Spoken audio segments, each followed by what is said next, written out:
Hola, los saludo a todos con mucho gusto, a todas las personas que nos hacen el favor de seguir estas catequesis que nuestra Comisión Diocesana para la Pastoral Social pues ha preparado. El tema que hoy nos toca ver es el tema del trabajo y la doctrina social de la Iglesia. Se los presento a través de unas diapositivas que ahora mismo les comparto para que me puedan seguir.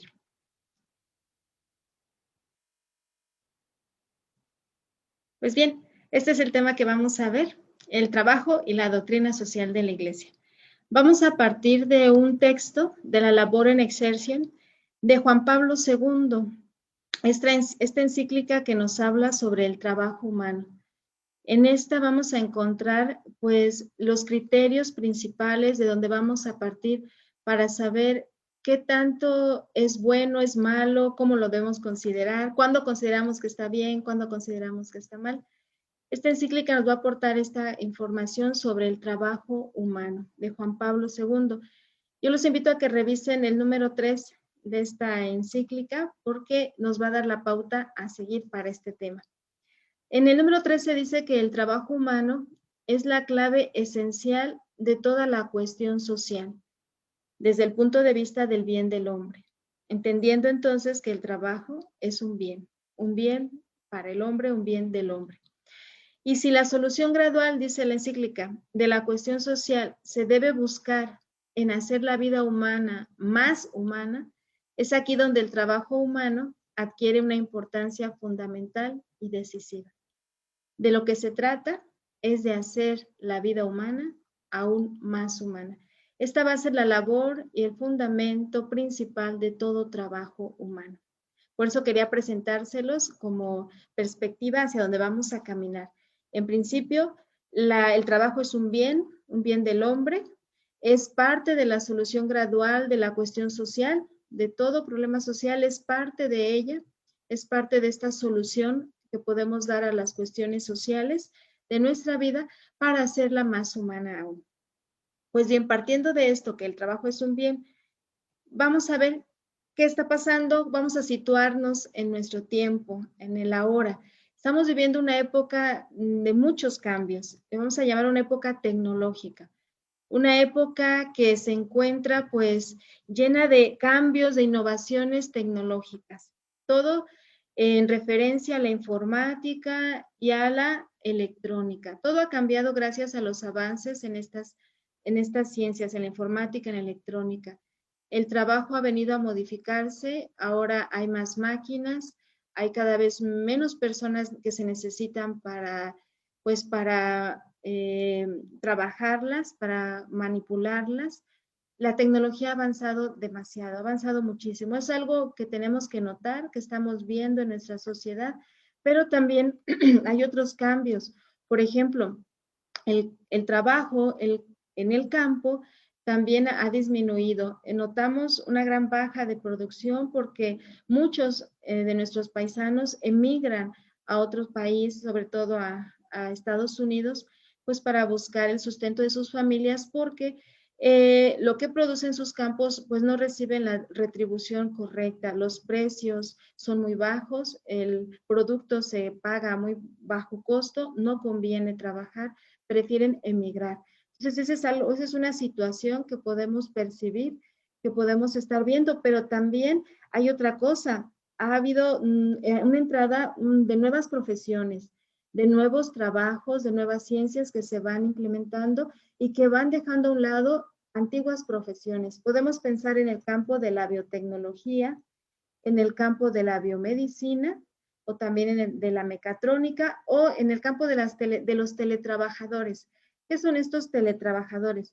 Pues son la gente que desde sus casas trabajan a través del internet, a través de estar en línea, por el teléfono, pues son nuevos trabajos que se van, que se están dando, nuevas profesiones que se están encontrando y gente que necesitamos que esté pues a la altura de estas nuevas profesiones, que esté capacitada. Esta es la situación que tenemos en nuestro país, pero también hay un grave peligro, que el trabajo lo veamos solo como con un objetivo, el objetivo de una remuneración económica, solo por el dinero, solo por acumular, solo por ganar, por una ganancia. Este es un peligro que corremos, es parte también pues de una sociedad cada vez más individualista, egocentrista, y podemos caer en este peligro de entender que la productividad, el producto está por encima de la persona. Es decir, que lo más importante es producir a costa de lo que sea, a costa de horas extra, a costa del sacrificio pues de una familia que no cuenta con el padre, la cabeza de la familia, porque trabaja demasiado, porque sus horarios son excesivos. Pensar que lo más importante es el dinero. Este es un peligro en el que podemos caer muchas veces y que no podemos entender el trabajo como un fin en sí mismo, solo por una remuneración económica. La Iglesia en su magisterio siempre nos ha explicado que el ser humano es el centro del trabajo. Lo vemos a lo largo de la doctrina social de la Iglesia reflejada en estos documentos, desde la Rerum Novarum de León XIII, donde nos habla de la cuestión obrera. Lo vemos en la Labor in Exercitium de Juan Pablo II y antes ya en la Populorum Progressio de Pablo VI. El pensamiento continuo del magisterio de la Iglesia acerca del trabajo, acerca del desarrollo de los pueblos, en el caso de la Populorum Progressio, que trata precisamente sobre el desarrollo de los pueblos.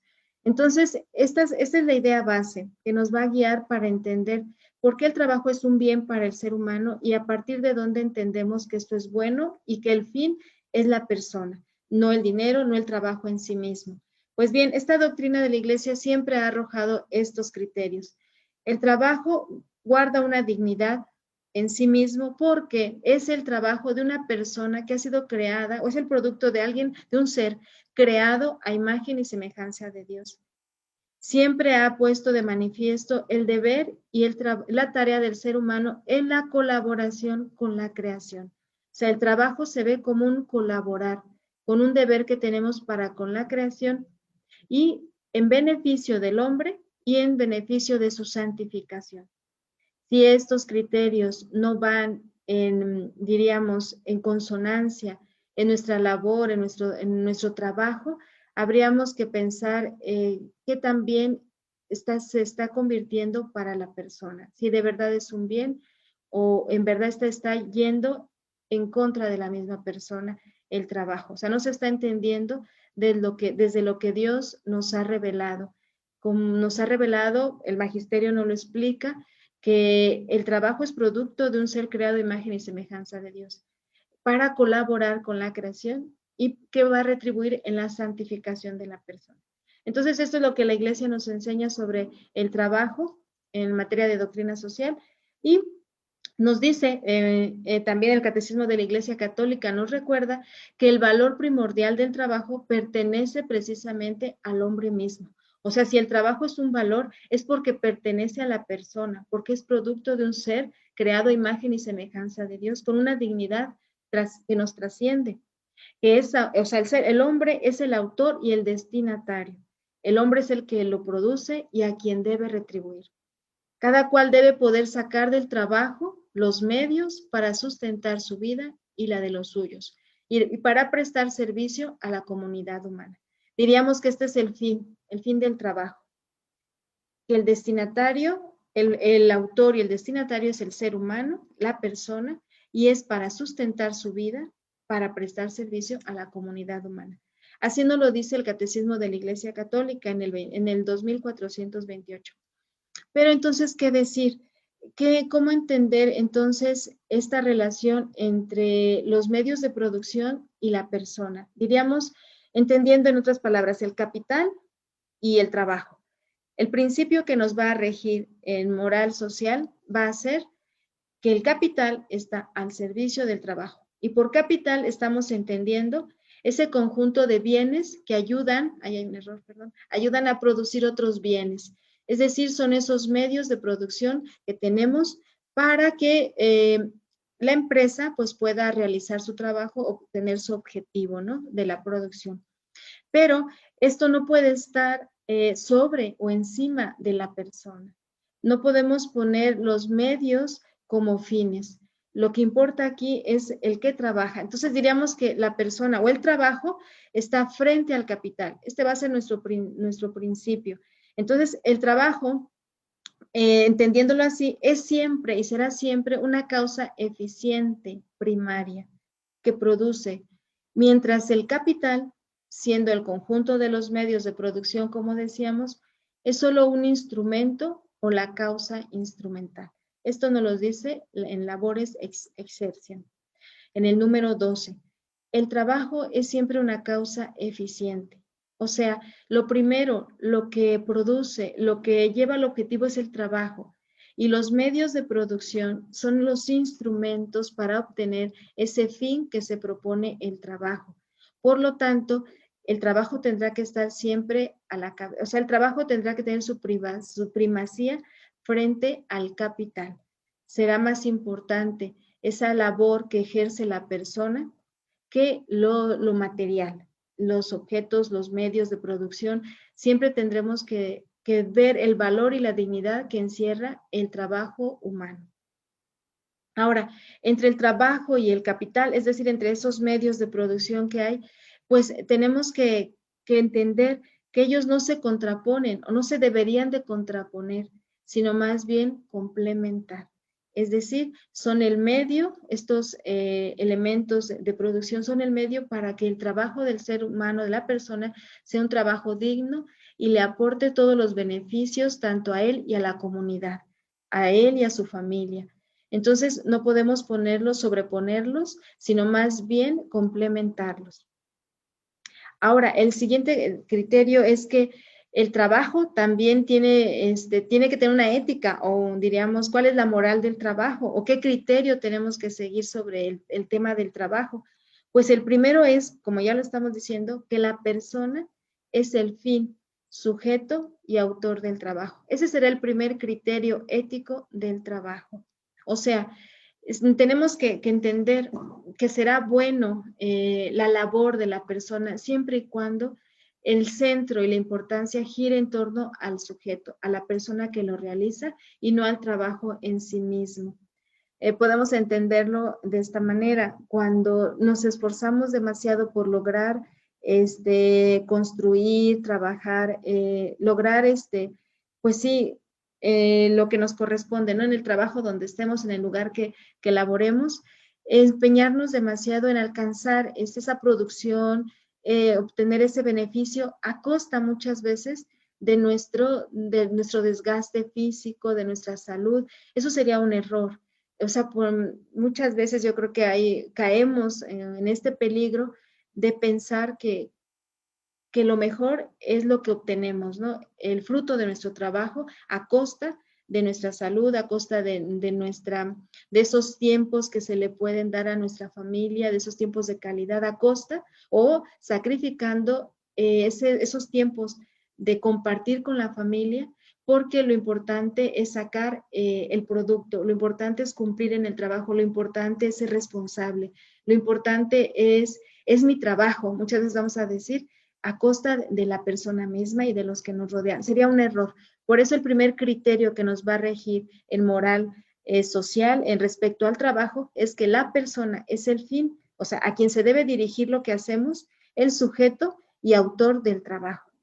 No la labor o el trabajo en sí mismo, sino la persona, a quien debe retribuir obviamente lo que se hace, el trabajo que se elabora en bien de uno mismo, no al revés. Bien, pues también vemos que en la situación en la que nos encontramos existe muchas veces discriminación.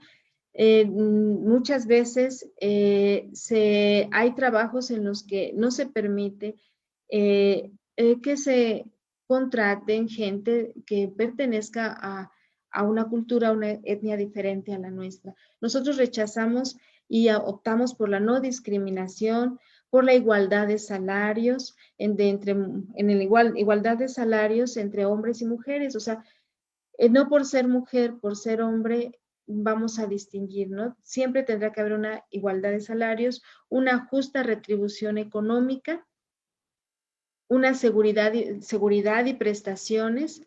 Esos son los criterios éticos que deben regir el trabajo y los lugares donde laboramos. Repito, la no discriminación, la igualdad de salarios, una justa retribución económica, seguridad y prestaciones, y sobre todo una promoción al desarrollo técnico y de toda la persona.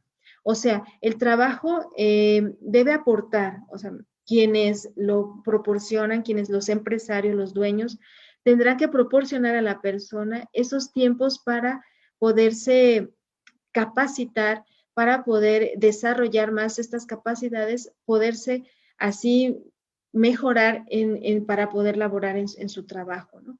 Esto es lo que los criterios éticos que nos deben de regir para considerar el trabajo como un bien para la persona. Y es el Estado precisamente quien debe proteger este trabajo para hacerlo de manera digno, perdón. El trabajo digno lo protege, lo provee el Estado mediante la vigilancia y la garantización de la propiedad y la libertad. La estabilidad económica es lo que debe vigilar y garantizar el gobierno, los derechos humanos que sean respetados, la promoción del progreso y el bienestar de todos los trabajadores, de los empresarios, vigilar y garantizar que existan salarios justos, un fomento de la propiedad y el ahorro. Y también los límites en horarios, ¿no? Vigilar y garantizar que se respeten horarios y salarios justos. Esto es lo que corresponde al Estado. Y el empresario también es corresponsable en la dignificación del trabajo, no únicamente el Estado. Al empresario le corresponde o es parte de sus deberes respetar la dignidad de sus trabajadores, promoverla, salvaguardarla y evitar la violencia física, verbal o sexual. Será un deber de los empresarios vigilar para que esto no se llegue a dar. Promover y planificar el empleo, o sea, la planificación le corresponde a los empresarios. Brindar descanso entre las jornadas, ser justos con los tiempos de trabajo. Ya les digo, el criterio principal es la persona, el bien de la persona, su dignidad. De vigilar que el trabajo esté de acuerdo a las fuerzas del sexo y de la edad, de acuerdo a la edad, mujer, hombre, y también respecto a las instalaciones, pues que ellas sean seguras, que vigilar los subsidios para los gastos de accidentes, brindar prestaciones, considerar el bien familiar en el salario y dar utilidades, sobre todo también el cuidado de la ecología. Decimos pues que a los empresarios les corresponde vigilar por el bien familiar en el salario. O sea, retribuir al trabajador de acuerdo también a su trabajo en justicia y también velando y salvaguardando el bien de la familia. Yo creo que eso muchas veces también se queda de lado cuando no se toma en cuenta las necesidades de cada persona, ¿no? Esto por parte de los empresarios, pero también hay criterios éticos para seguir respecto a la empresa. O sea, ¿qué le corresponde a la empresa? Pues a la empresa le corresponde poner en el centro a la persona y velar que sea el centro y futuro de la empresa. O sea, la persona y la sociedad, ponerlas como centro y futuro de la empresa. Y de esta manera lograr buscar la participación social, o sea, esa participación que tiene el trabajador en su comunidad, velar porque se realice, velar porque se lleve a cabo una solidaridad y responsabilidad, superando el individualismo. En este tema, la Gaudium Spes nos habla de la comunidad humana, de todo el tema de que el ser humano es un ser por naturaleza sociable. Necesita de esta relación con los demás, necesita entablar este diálogo, esta convivencia, y la empresa precisamente tiene que promover esta solidaridad y responsabilidad de todos, y no solo dentro de la empresa, sino una ayuda a la comunidad, brindar calidad de bienes y servicios en lealtad y justicia en las negociaciones y competencias, que le corresponden a la empresa. La Gaudium Spes del número 25 al 32 trata este tema sobre todo de la comunidad humana respecto al trabajo. Ahora, al trabajador le corresponde también buscar esa dignificación del trabajo, de su labor. Al trabajador le corresponde esa parte de dignificación laboral.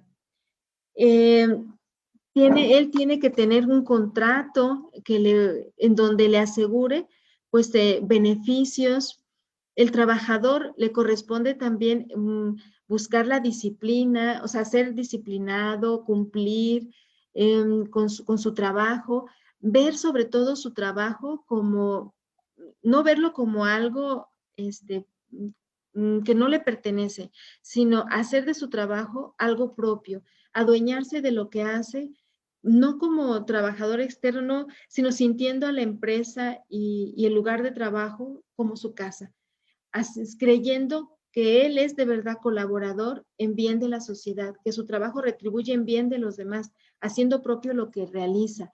Porque si no, entonces no se exige, entonces no se disciplina, no es justo, no hay fidelidad. O sea, el trabajador entonces es corresponsable en la dignificación del trabajo. Al trabajador le corresponde darle esa dignidad, poniendo de su parte esa fidelidad, ese compromiso para con lo que le toca realizar dentro de la empresa o dentro de donde labore. Es decir, tiene obligaciones y derechos. Tiene el derecho de tener un contrato y así participar en la empresa en los beneficios. Tiene también el derecho de propiciar, o tiene el deber de propiciar un ambiente de armonía, como de fidelidad y exactitud en su trabajo, como decía, de disciplina, horario fijo, orden, eficacia. Esto con estas actitudes, con este comportamiento del trabajador, es corresponsable de esta dignificación del trabajo. Y pues con eso terminamos la catequesis del trabajo y la doctrina social de la Iglesia. Estos son los criterios a seguir. Tanto el empresario como el trabajador tienen esta responsabilidad de hacer digno el trabajo de la persona. El criterio principal, fundamental, será que la persona es sujeto, es fin, destinatario del trabajo. Si no está siendo así, si nuestro trabajo, nuestra labor, en donde quiera que estemos, no corresponde al bien de la persona, habrá que ponernos a pensar si esto está cumpliendo el objetivo que el magisterio de la Iglesia nos presenta, que nos ayude a santificarnos. Ese es el objetivo también del trabajo. Si Dios ha puesto al ser humano en medio de esta creación para que la transforme y para que sea colaborador con Dios en el bien, en el progreso de la naturaleza y de todo lo que ha puesto a nuestras manos, pues entonces tendrá que colaborar para que se retribuya en bien del ser humano. Si no es así, es que el trabajo no está cumpliendo su función, la función que Dios le ha dado al trabajo. Les agradezco mucho su atención. Espero que en algo les pueda servir esta pequeña catequesis. Un saludo y que Dios les bendiga. Hasta la próxima.